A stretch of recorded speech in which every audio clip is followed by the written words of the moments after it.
দেখতে দেখতে সেই দিনটা চলেই আসলো, যে দিনটার জন্য আমরা একটা বছর ধরে সবাই অপেক্ষা করি।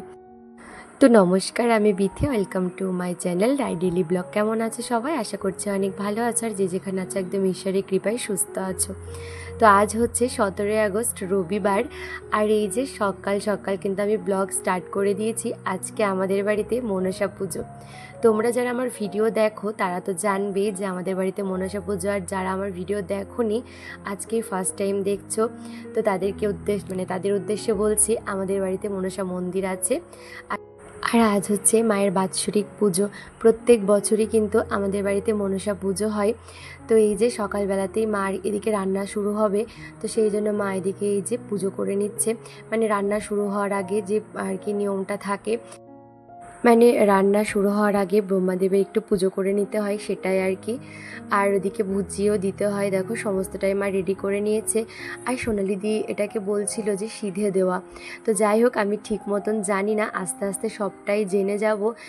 তো যাই হোক, এই যে মা আর কি পুজো করছে, আমি তোমাদের সাথে ভাবলাম এটা দিয়েই ব্লগটা শুরু করি, মানে তোমাদের সাথে এটা শেয়ার করব। তো যাই হোক, এই যে মায়ের পাশে কাকিমা আছে। তো আজকে সারা দিনে মানে এতটা কাজের চাপ ছিল, সমস্ত কিছুতেই কিন্তু এই কাকিমা মাকে মানে অনেকটা সাহায্য করেছে। সবাই, পাড়ার সবাই কিন্তু মানে অনেক প্রচুর প্রচুর হেল্প করে। না হলে না, এই যে এত বড় পুজোটা না আমাদের একার পক্ষে কিন্তু সবটা সামলানো একদমই সম্ভব না।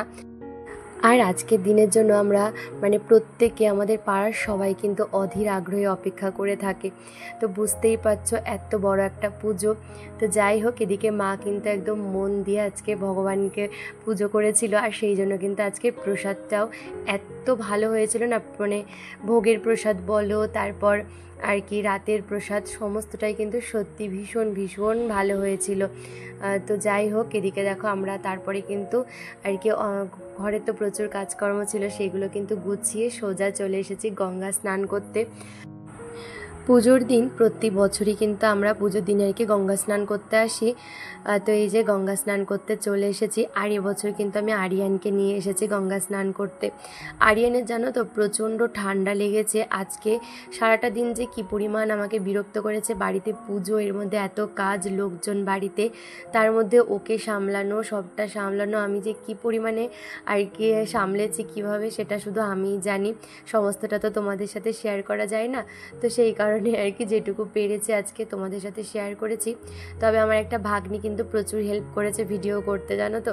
নিজেদের বাড়িতে পুজো, এত বড় একটা পুজো, প্রচুর কাজ থাকে। তো তার মাঝখানে আমার পক্ষে না সমস্তটা ভিডিও করা, মানে কিছু কিছু ভিডিও আমি করেছি, তারপরও তো সমস্তটা তো আর কি করা আমার পক্ষে সম্ভব ছিল না। ও কিন্তু অনেক হেল্প করেছে আমাকে, না হলে তোমাদের সাথে যতটুকু শেয়ার করতে পারছি ততটুকু কিন্তু শেয়ার করতে পারতাম না। তো যাই হোক, আজকে যে আরিয়ানকে নিয়ে স্নান করতে এসেছি গঙ্গায়, ও যে কি পরিমাণ খুশি তো ভাবতে পারবে না। ভাবছি যে মাঝে মাঝে ওকে এইভাবে নিয়ে আসবো। আমি দেখো এদিকে স্নান করি, ওর মাথাটাও মুছে দিয়েছিলাম, কিন্তু ওর বাবার ভীষণ শখ হয়েছে ছেলেকে নিয়ে একটু নিচের দিকে নামবে। তবে আমি যে কি পরিমাণ চিৎকার করছিলাম, কেননা আরিয়ানের প্রচণ্ড শরীর খারাপ, মানে ভীষণ ঠান্ডা লেগেছে আজকে থেকেই, মানে কালকে রাত থেকেই, ঠাকুর আনার পর থেকে ওর সমানে নাক দিয়ে জল পড়ছিল। তো তার মাঝখানেও আমি ভীষণ পরিমাণে মা গঙ্গাকে বিশ্বাস করে কিন্তু আজকে ওকে স্নান করাতে নিয়ে এসেছি, যে যা হবে হবে, আজকে মার কাছে ওকে একটু নিয়ে যাই, একটু স্নান করিয়ে নিয়ে আসি পুজোর দিন। তবে সত্যি কথা বলতে পুজোর দিনটা একটু অসুবিধা হয়েছিল, তারপর থেকে কিন্তু আরিয়ানকে নিয়ে এতটা অসুবিধা হয়নি, মানে অনেকটাই ভালো ছিল। তো যাই হোক, ভীষণ বিশ্বাস করে নিয়ে এসেছিলাম। আর এদিকে আমি রীতিমতো দেখো আর কি হাজব্যান্ডের সাথে ঝামেলা করছিলাম, তুমি ওকে দাও, ওর ঠান্ডা লেগে যাবে। আমি জাস্ট কোনো মতন ভেবেছিলাম ওকে একটু স্নান করিয়েই তুলে দেবো, মাথা টাথা মুছিয়ে দেবো, তো সেইভাবেই করে দিয়েছিলাম। পরে ওর বাবার আবার যাই হোক একটু শখ হয়েছিল, কি আর করা যাবে। আর তারপরে দেখো বাড়িতে এসেই কিন্তু প্রচুর কাজকর্ম ছিল। আরিয়ানের তো প্রচণ্ড ঘুম পেয়ে গেছিলো, মানে ছোট বাচ্চাকে সামলানো, তার মধ্যে পুজোর কাজ করা, বুঝতেই পারছো। এদিকে দেখো সবাই কিন্তু কাজ করছে, আমি মাঝখানে আরিয়ানকে খাইয়ে তারপর কিন্তু ওকে ঘুম পাড়িয়ে দিয়েছি, এখনও ঘুমাচ্ছে। তো ভাবলাম নিশ্চিন্তে আমি একটু এবার মন্দিরের কাজ করি। তো দেখো সবাই কিন্তু এদিকে কাজে ব্যস্ত। এদিকে কাকিমারা দেখো ফল বানাচ্ছে, তারপরে দিদি আছে পাশে, ওইদিকে ভোগ রান্না হচ্ছে। তো আমি ভাবলাম তোমাদের সাথে একটু শেয়ার করতে হবে। তো এই যে আমি একটু ভিডিও করেছিলাম এদিকে, তারপরেই কিন্তু অফ ক্যামেরাতে আমি সমস্ত মানে মন্দিরে যতটুকু যা পেরেছি সমস্তটাই কিন্তু করে নিয়েছিলাম। সবটা শেয়ার করা সম্ভব না, তো আজকের ভিডিওতে কিন্তু আমি তোমাদের সাথে সবটা শেয়ার করতে পারছি না। আমি কিছুটা শেয়ার করছি আর কিছুটা নেক্সট ভিডিওতে শেয়ার করব। তো আগের বছর তো আমার কাছে মনসা পুজোর ভিডিও তোমরা অনেকেই দেখতে চেয়েছিলে, কিন্তু আমি শেয়ার করতে পারিনি। আবারও সরি বলছি এই বছরে। আর এই বছরটা কিন্তু আমি আপ্রাণভাবে চেষ্টা করছি দেখো শেয়ার করার। আর এই যে আজকে এখন আমি এডিট করতে বসেছি, প্রায় সন্ধ্যা লাগতে গেল। আমার শরীরটা তো প্রচণ্ড খারাপ, গলা ব্যথা, তার মধ্যেও দেখো ভয়েস ওভার করছি। তো আশা করছি তোমাদের আমার বাড়ির পুজো ভালো লাগবে, মায়ের পুজো ভালো লাগবে। তো যাই হোক, এদিকে দেখো এই যে হাজব্যান্ড এখন মানে মাকে সমস্ত ফুলের মালা টালা দিয়ে সাজিয়ে দিচ্ছে। আর ওদিকে কিন্তু দাদু চলে এসেছে। আমরা যখন গঙ্গায় গেছিলাম, মানে আমাদের যিনি আর কি কুলো ব্রাহ্মণ পুজো করবেন, উনি কিন্তু চলে এসেছেন। উনি অনেকক্ষণ ধরে বসে আছেন, এখনও পুজোয় বসতে পারেনি, গুছাতে একটু সময় লাগছে। তো যাই হোক, তারপর এই যে দেখো হাজব্যান্ড এখন সুন্দর করে মাকে সাজিয়ে দিচ্ছে ফুলের মালা দিয়ে। আর আমি এরপরে কিন্তু আজকে মাকে, জানো তো, দাদু যখন পুজোয় বসেছিল মা মানে দাদু বলল মায়ের পায়ে আলতা পরিয়ে দিতে, আর আমি নিজের হাতে মাকে আলতা পরিয়ে দিয়েছি। এত ভালো লাগছিল না, তবে সেই সুন্দর মুহূর্তটা আমি আর ক্যামেরা বন্দি করতে পারিনি।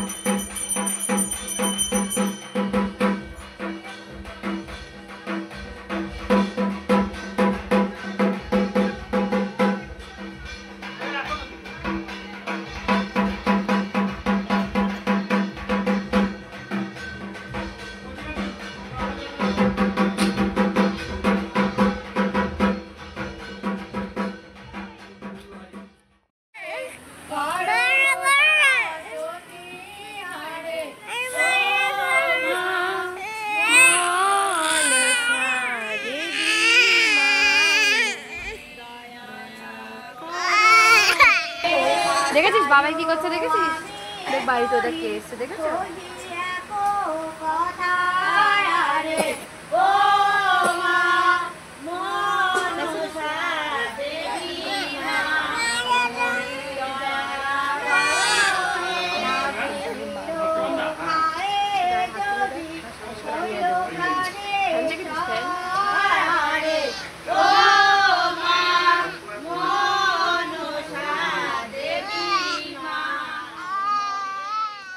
আর এই যে এদিকে সবাই মিলে মায়ের বই পড়ছিল।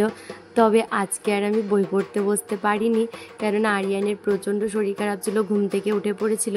কিছুক্ষণ আমি ওখানে আর কি ছিলাম, ভাবলাম আরিয়ানকে নিয়ে একটু বসি, তবে ও আর বসতে দেয়নি, প্রচণ্ড কান্নাকাটি করছিল, তোমরা তো আওয়াজ পেলেই। তো যাই হোক, আজকেই মায়ের শেষ বই পড়া ছিল, কালকে থেকে তো আর বই পড়া নেই। ভীষণ মনটা খারাপ লাগছে। এদিকে এই যে মায়ের কিন্তু বই পড়া হয়ে গেছে, আর এই যে সবাই এখন একটু গল্পগুজব করছে। আর আমি তারপর কিন্তু সোজা চলে এসেছিলাম ঘরে। এর মধ্যে কিন্তু মন্দিরে অনেকটা সময় ছিলাম, ঘরে একবার দৌড়ে কাজ করছি, একবার মন্দিরে ওইদিকে কাজ করছি। ঘরের অনেকটাই তো আমাকে সামলাতে হচ্ছিল, যেহেতু মা আর কি বাইরেটা সামলাচ্ছিল, মন্দিরটা। তো যাই হোক, এদিকে দেখো এখন অনেক বেলা হয়ে গেছে, 3:30 মতন বাজে, আর এখনও অঞ্জলি দেওয়া হয়নি। অঞ্জলি দিতে আরও বেশ কিছুক্ষণ সময় লাগবে। হাজবেন্ডকে জিজ্ঞাসা করলাম, ও বললো 15-20 মিনিট মতো লাগবে। তো আমি ভাবলাম এই সুযোগে রন্টি টুবলুকে খাইয়ে দেবো, বাইরের কুকুর বিড়ালগুলোকেও খেতে দেবো। তো এই যে আমি রন্টি টুবলুকে খাওয়াচ্ছিলাম, আর আমার এই ভাগ্নিটা এসে আবার একটু ভিডিও করছিল। তো আমি বলছিলাম যে আর ভিডিও করতে হবে না এগুলো, কিন্তু যাই হোক, ও যেহেতু এই সুন্দর মুহূর্তগুলো ক্যামেরাবন্দি করে দিয়েছে, আমি ভাবলাম এগুলো তোমাদের সাথে একটু শেয়ার করা যাক। আসলে বাড়িতে পুজো হলে না এদের একটু অসুবিধা হয়ে যায়, খাওয়ানোর একটু লেট হয়ে যায়, যেহেতু ওইদিকে কাজের চাপ থাকে। তারপরেও কিন্তু আমি সময় বার করে চলে এসেছি ওদেরকে খাওয়াতে। তো এখন ওদেরকে খাওয়াবো, তারপর দেখো বাইরে কুকুর বিড়ালগুলো অপেক্ষা করছে। আর আজকে না কোনো রকম মাছ মাংস কিন্তু ওদের জন্য করিনি, আজকে শুধু দুধ ভাত দিয়ে বাইরে কুকুর বিড়ালগুলোকেও দিয়েছিলাম আর ওদেরকেও খাইয়ে দিয়েছিলাম। আর এই যে এর মধ্যেই কিন্তু আর কি একটু পরেই বলি দেওয়া হবে। আমাদের বাড়িতে কিন্তু বলির আর কি নিয়ম আছে। আগে না আমাদের বাড়িতে পাঠা বলি দেওয়া হতো, তবে এখন আর সেটা হয় না। এখন ওই চাল কুমড়ো, আখ আর কলা, এই 3টে জিনিস কিন্তু আর কি বলি দেওয়া হয়।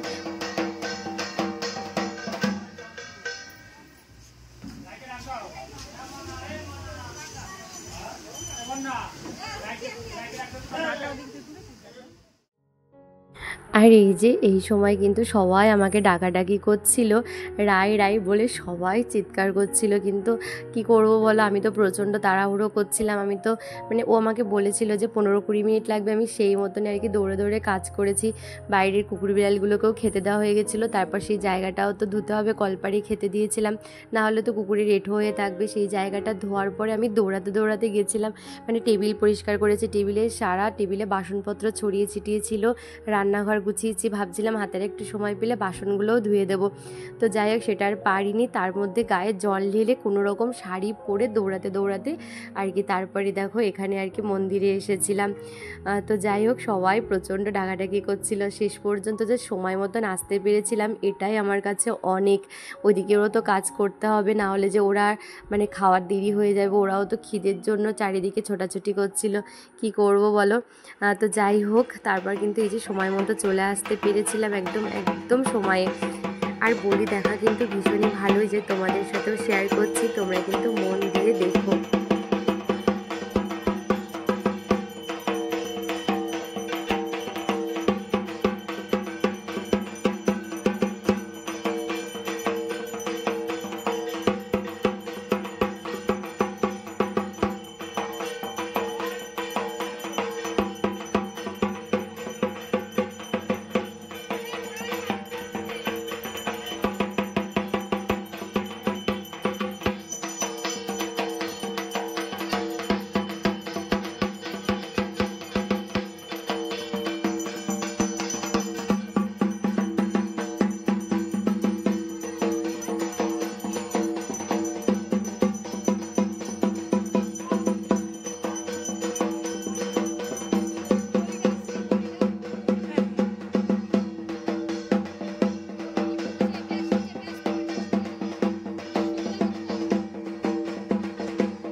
তো এই যে বন্ধুরা আজকের ভিডিওটা আমি বলি পর্যন্তই রাখছি, বলি দেওয়া পর্যন্ত।